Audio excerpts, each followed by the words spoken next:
नमस्ते प्यारे साथियों, आपका एक बार फिर से स्वागत है RKSMBK 3.0 के आने वाले तीसरे परख के अभ्यास प्रश्न पत्र 3 कक्षा 7 विषय गणित में। चलिए साथियों, आज हम इस प्रश्न पत्र में दिए गए 5 प्रश्नों को हल करते हैं, जिसका पहला प्रश्न हमें बोल रहा है, निम्न में से कौन सा विकल्प पूर्णांकों का आरोही क्रम दर्शाता है। आरोही क्रम से आशय है साथियों, सबसे छोटी संख्या सबसे पहले, फिर उसके बाद उससे बड़ी, फिर उससे बड़ी, फिर उससे बड़ी, मतलब संख्याओं के बढ़ते हुए क्रम को। यदि हम विकल्प ए पर चर्चा करें तो अपना जो विकल्प ए है उसमें पहले 4 आया हुआ है और उसके बाद 0, मतलब बड़ी संख्या पहले आ गई, तो इस वजह से ये गलत हो गया। विकल्प बी पर चर्चा करें तो विकल्प बी में पहले 4 और फिर उससे छोटी संख्या -3 आ गई, तो इस कारण ये भी गलत हो गया।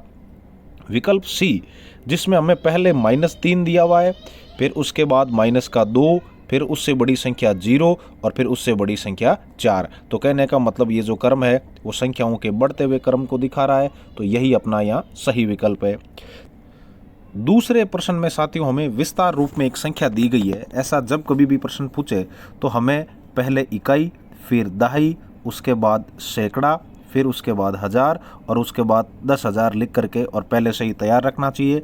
फिर इसमें दिखाए अनुसार सबसे पहले हमें 7 इकाई दी हुई है, तो इकाई के स्थान पर हमने 7 लिख दिया। फिर 1000 4000 है तो 1000 वाले स्थान पर हमने 4 कर दिया। 10,000 की जगह 6 है तो हमने 10,000 वाले विकल्प में 6 कर दिया यहाँ। उसके बाद सैकड़ा की जगह 9 है तो ये सैकड़ा की जगह 9, और यहाँ हमें दहाई का जिक्र नहीं किया गया है तो उसके स्थान पर मैंने यहाँ 0 कर दिया। और इस तरीके से अपनी जो ये संख्या है वो इकाई, दहाई, सैकड़ा, 1000, 10,000 मतलब 64,907 बनी है। तो कहने का मतलब अपना विकल्प ए है वो एकदम सही है। चलिए अब देखते हैं इस प्रश्न पत्र का तीसरा प्रश्न। तीसरे प्रश्न में हमें ये बताना है कि कौन सा विकल्प सही है। विकल्प ए पर चर्चा करें तो विकल्प ए में 3/7 और 4/7 दिया हुआ है, तो जब हर बराबर हो तो अंश में जो संख्या बड़ी होगी वो बिन अपने यहाँ बड़ी होगी, तो कहने का मतलब इसमें जो मुंह है वो आपके 4 की तरफ खुला रहना चाहिए था, लेकिन यहाँ प्रश्न में हमें मुंह है वो 3/7 की तरफ खुला है या 3/7 को बड़ा बताया है, इस वजह से ये विकल्प अपने यहाँ गलत हो गया। अब यदि दूसरे विकल्प की चर्चा करें जिसमें हमें दिया हुआ है 3/7 और 2/5, तो इन दोनों भिन्नों में हर बराबर नहीं है, तो हमें क्या करना है, छोटे बड़े को देखने के लिए पहली भिन्न के अंश को दूसरी भिन्न के हर से गुणा करवा दो, तो 3 को 5 से गुणा किया, 5 × 15 हो गया। उसके बाद दूसरी भिन्न के अंश को पहली भिन्न के हर से गुणा करवाएं तो 7 दूनी 14 हो गया। तो कहने का मतलब जो पहले भिन्न दी हुई है 3/7 वो यहाँ बड़ी होगी और इसमें उसको सही भी दिखाया जा रहा है, तो कहने का मतलब यहाँ अपने जो विकल्प नंबर 2 है वो एकदम सही है। अब यदि तीसरे विकल्प पर भी चर्चा करें, आगे भी चर्चा जारी रखें, तो तीसरे विकल्प में हमें 3/4 और 4/4 में दोनों का हर बराबर है, तो 4 बड़ा है, मुंह 4 की ओर खुला रहना चाहिए, जबकि इसमें मुंह है वो 3/4 की तरफ खुला है, मतलब ये गलत हो गया। और ठीक उसी तरीके से विकल्प डी भी देखा जाए तो 7/9 और 9/7 में दोनों का हर अलग अलग है, इस वजह से 7 को 7 से गुणा करें या पहली भिन्न के अंश को दूसरी भिन्न के हर से गुणा करें तो 49 आता है, और दूसरी भिन्न के अंश को पहली भिन्न के हर से गुणा करें तो 81 आता है। तो कहने का मतलब 81 बड़ा है, कहने का मतलब भिन्न 9/7 बड़ी होनी चाहिए, परंतु यहाँ 7/9 को बड़ा दिखाया गया है, तो ये भी गलत है। तो यहाँ अपना तीसरे प्रश्न में विकल्प बी है वो एकदम सही है।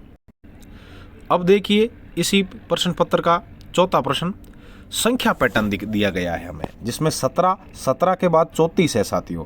तो 17 का यदि हम दुगुना करें तो 17 को 2 से गुणा करें तब 34 आया है, तो इसी तरीके से यदि 34 को 2 से गुणा करें तो 68 आया है, और 68 को 2 से गुणा करें तो 68 को यदि 2 से गुणा किया जाए तो 2 8 16 असल की 1 और 2 चंग 12 और 1 असल वाली 13, मतलब 136 आएगा। यहाँ अपना विकल्प डी है वो 136 को दिखा रहा है, जो एकदम सही है। अब देखिए इस प्रश्न पत्र का आखिरी प्रश्न बोल रहा है साथियों, रमेश के पास 3,000 रुपये, बहुत बढ़िया बात है, रमेश जी के पास 3,000 रुपये है। वह अपने लिए दुकान से 3 शर्ट खरीदता है, बहुत बढ़िया बात है, 3 शर्ट खरीद ली जिनका मूल्य 500 रुपये प्रति शर्ट है। चलो एक शर्ट का मूल्य 500 रुपये है तो 3 शर्टों का मूल्य 3 को 0 से गुणा किया 0, 3 को 0 से गुणा किया 0 और 3 को 5 से गुणा किया 5 दिए 15। तो कहने का मतलब 500 रुपये का एक शर्ट है तो 500 को 3 से गुणा करेंगे तो 5 दिए 1500 रुपये का आपके तीनों शर्ट हो गए।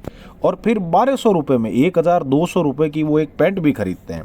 तो पहले तो उन्होंने 1500 रुपये का शर्ट खरीद लिए 3 और फिर 1200 रुपये की पैंट खरीद ली। तो खरीदारी में उन्होंने आपके 0, 0, 5 और 2 7 और 1 और 1 2 मतलब 2700 रुपये खर्च कर दिए साथियों। अब आपको ये बताना है कि उनके पास कितने रुपए शेष बचे। तो शुरुआत में उनके पास 3000 रुपये थे, उनमें से उन्होंने रमेश जी ने 2700 रुपये खर्च कर दिए। तो 3000 में से 2700 घटाओगे तो आपके 300 बचेंगे। देखते हैं कैसे साथियों। 0 में से 0 गया 0, दहाई वाले 0 में से 0 गया 0, सैकड़ा वाला 0 जब 1000 वाले 3 से उधार लाएगा क्योंकि 0 में से 7 जाएगा नहीं तो 1000 की जगह हो गए यहाँ 2 और ये हो जाएगा 1 और 0 10। तो 10 में से 7 चले गए, पीछे बचे 3 और 2 में से 2 चले गए 0।